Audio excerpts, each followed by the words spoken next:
The Chicago Bears just brought in the most overqualified candidate yet to be their next OC.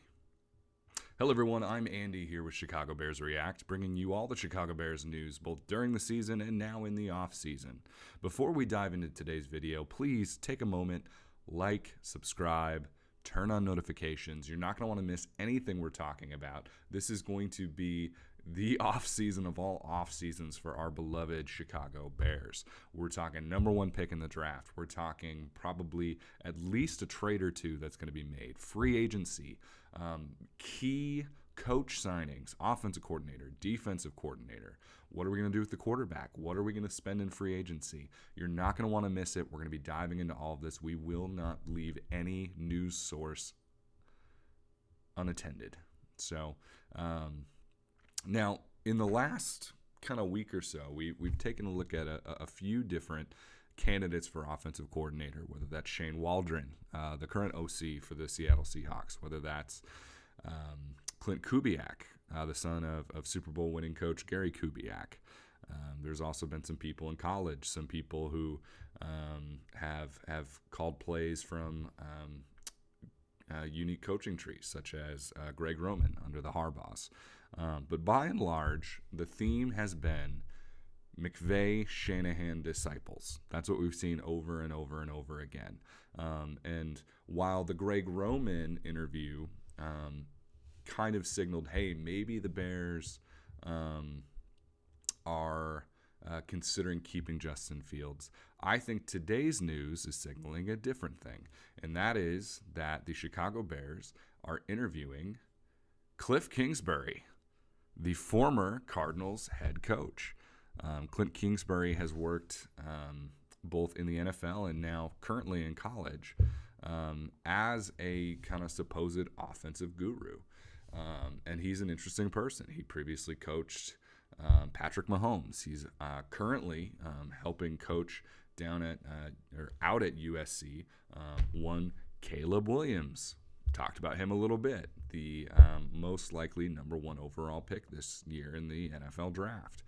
And so, a lot of Bears fans and a lot of Bears media pointed out right away, like before Shane Waldron's name was even announced as like the first candidate that the Bears were bringing in, it seemed kind of obvious. If you're thinking about Caleb Williams, why not bring in Cliff Kingsbury? Makes a lot of sense, right? He's already coached him. He knows him.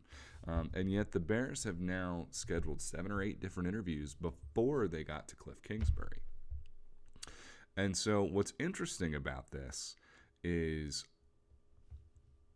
the timing makes me believe this actually has nothing to do with wanting Cliff Kingsbury as offensive coordinator. It's entirely plausible that Cliff Kingsbury blows them away with whatever he's going to share as his vision in the interview. But what I think this most likely indicates is the Bears want to leverage the offensive coordinator search to get intel. After all, why wouldn't you? Cliff Kingsbury has helped coach Caleb Williams. He knows more than just what Caleb Williams' arm talent is like. We all know what his arm talent's like. We can see it on the tape. But the bigger questions at quarterback are what's going on between the ears. Is Caleb Williams a leader of men? Is Caleb Williams resilient? Is Caleb Williams coachable? Is Caleb Williams confident enough that he's going to go out there after throwing an interception and dig deep to bounce back? These are the things that are really important, because ultimately anybody who's going to be the quarterback for the Chicago Bears has to be the quarterback in Chicago, with Chicago fans being as crazy as we are. Let's be honest. Mitch Trubisky failed in Chicago largely because he couldn't handle the pressure. So many quarterbacks have been in that situation with the Bears because it's a tough market. It's a very tough market. It's the same reason I think the New York Jets struggle to have a competent quarterback, because that market chews up quarterbacks and spits them out, right? And so there's something about these markets that makes it really difficult to play quarterback. And ultimately, if there is a big reason to want to stick with Justin Fields, To me, it's that I think he does have the resiliency to handle this Chicago market. I think we've already seen that. Just the fact that despite not being overly efficient and effective as a quarterback, he's won over the majority of the fan base. I think speaks to the fact that he has that kind of that moxie that you look for.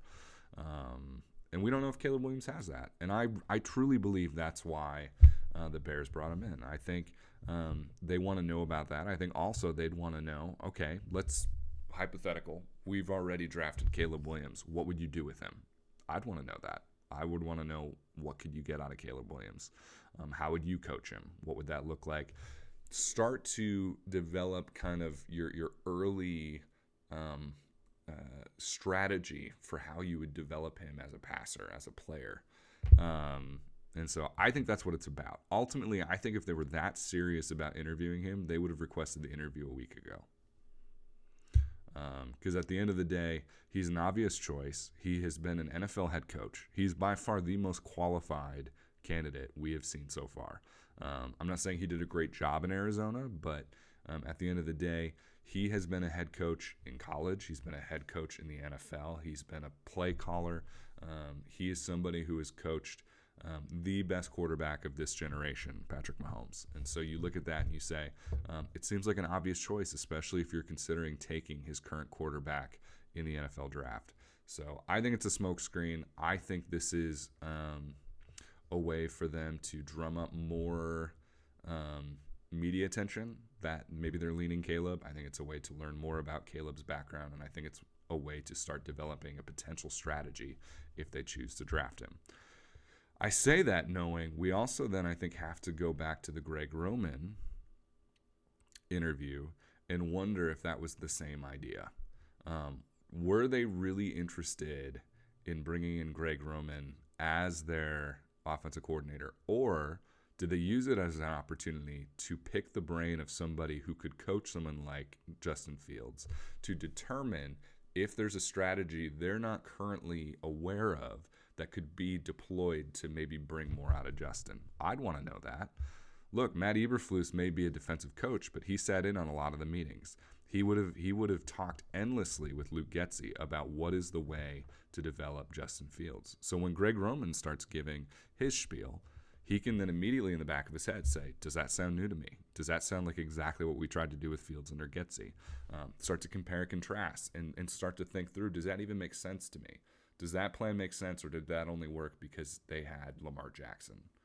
I think that was probably a part of the calculation. Is I want to get the assessment of somebody who'd be the most likely to get the most, who'd be best positioned to get the most out of Justin.